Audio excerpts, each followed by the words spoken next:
Hey there everyone, I just wanted to take a couple of minutes here and do an update on all my plant starts that I did a couple weeks back.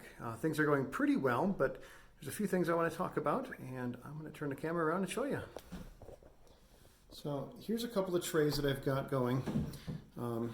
This one here is primarily tomatoes and squash.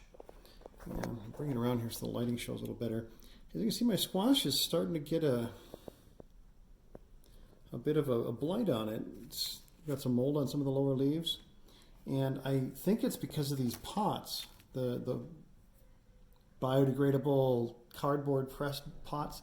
I was bottom watering them because I heard that they had potential to grow some mold, and they sure did. But I didn't know that until after I bought them. But as you can see, my plants are starting to get a blight, and at this point, I've had them out once or twice to harden them off. I have pretty intense grow lights, so they're pretty used to light. I don't think they're going to burn. But what I'm going to do is I'm going to trim off all of the diseased material and separate them out. And I think I'm actually going to plant a few just to get them in the ground, so that we can. At this point, they're going to live or die. Not my preferred mode, but that's what I'm going to do with the squash. That way, if they fail, I can plant again and still hopefully get a harvest. But if these ones take off, I want to give them the best chance I can. My tomato plants are actually doing very well, but I want to be able to probably transplant them out of these into plastic containers. I'm just not happy with these. I'll probably not use them again. And then over here, these are the peat plugs that I started with.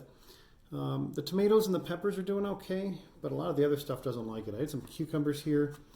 Even though they were watered, they still died off.